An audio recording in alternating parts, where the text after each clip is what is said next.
নিশিগঞ্জে NRC বিরোধী জনজোয়ারে সামিল যুব তৃণমূল নেতৃত্ব, কোন্দল রুখে ঐক্যবদ্ধ আন্দোলনের ডাক। জাতীয় নাগরিকপঞ্জি এনআরসির বিরুদ্ধে মাথাভাঙা 2 নম্বর ব্লকের নিশিগঞ্জ বাজারে এক সুবিশাল প্রতিবাদ মিছিল অনুষ্ঠিত হয়েছে। এই মিছিলে এনআরসি বাতিলের দাবিতে গর্জে ওঠেন হাজার হাজার মানুষ। মিছিলের অগ্রভাগে নেতৃত্ব দেন কোচবিহার জেলা যুব তৃণমূল কংগ্রেস সভাপতি স্বপন বর্মন, তৃণমূল যুব কংগ্রেসের রাজ্য সাধারণ সম্পাদক কমলেশ অধিকারী সহ তৃণমূল কংগ্রেসের অন্যান্য শীর্ষস্থানীয় নেতৃত্ববৃন্দ। বৃহস্পতিবার বিকেলে নিশিগঞ্জ বাজার পরিক্রমা করে এই প্রতিবাদ মিছিল এনআরসির নামে বিভেদ ও বৈষম্যের রাজনীতির বিরুদ্ধে সোচ্চার হন বক্তারা। জেলা যুব তৃণমূল সভাপতি স্বপন বর্মন বলেন, এনআরসির নামে সাধারণ মানুষের মধ্যে আতঙ্ক ছড়ানো হচ্ছে। তৃণমূল কংগ্রেস সেই জনবিরোধী নীতি কোনোভাবেই মেনে নেবে না। রাজ্য সাধারণ সম্পাদক কমলেশ অধিকারী জোর দিয়ে বলেন, আমরা কাঁধে কাঁধ মিলিয়ে এনআরসি এবং সিএ এর বিরুদ্ধে লড়াই করব। বাংলার মাটি থেকে এই স্বৈরাচারী নীতিকে আমরা সমূলে উৎখাত করব। মিছিলে উপস্থিত স্থানীয় তৃণমূল নেতৃত্বরাও এনআরসির বিরুদ্ধে তাদের তীব্র ক্ষোভ প্রকাশ করেন। তারা বলেন, কেন্দ্রীয় সরকার বিভাজনের রাজনীতি করছে, কিন্তু বাংলার মানুষ ঐক্যবদ্ধভাবে এর মোকাবিলা করবে। এলাকার আপামর সাধারণ মানুষ এবং তৃণমূল কর্মী সমর্থকদের স্বতঃস্ফূর্ত অংশগ্রহণ মিছিলটিকে এক বিরাট জনসমাবেশে পরিণত করে। তাদের অঙ্গীকার, এনআরসি এবং সিএ বাতিলের দাবিতে এই আন্দোলন ভবিষ্যতেও জোরালোভাবে জারি থাকবে।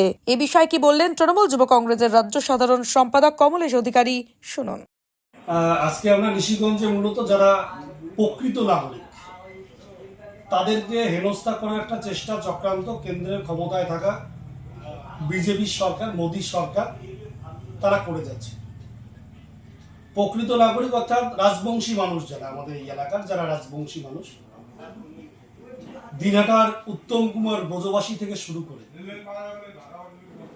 আমাদের তুফানগঞ্জ সেখানকার আরতি সরকার থেকে শুরু করে বিভিন্ন মানুষের বাড়িতে এনআরসির নোটিশ আসে।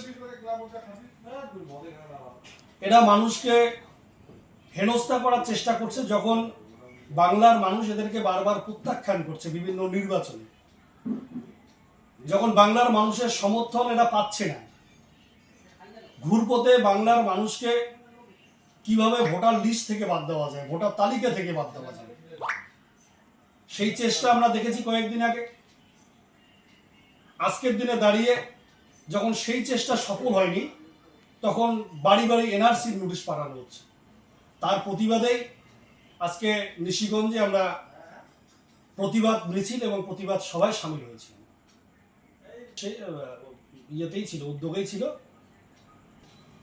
নিশ্চিতভাবে আমরা যা কর্মসূচি করার মোটামুটি দীর্ঘ 15 থেকে 16 দিন নানান রকম দেওয়াল লিখন থেকে শুরু করে বিভিন্ন অঞ্চলে প্রস্তুতি সভা থেকে শুরু করে তৃণমূল যুব কংগ্রেসের পক্ষ থেকে বিভিন্ন কর্মসূচি গোটা জেলা জুড়ে নেওয়া হয়েছে। প্রত্যেকবার আমরা দেখেছি কোচবিহার থেকে প্রায় একটা নির্দিষ্ট সংখ্যার মানুষ সেখানে গিয়ে উপস্থিত হন। রাজ্য নেতৃত্ব এর আগের বারও যে ব্যবস্থা করেছিল সে ব্যবস্থা আরো দ্বিগুণ করতে হয়েছে রাজ্য নেতৃত্বকে। আমরা বিশ্বাস করি আরো বেশি মানুষ আমরা কোচবিহার থেকে এবার নিয়ে যেতে পারি।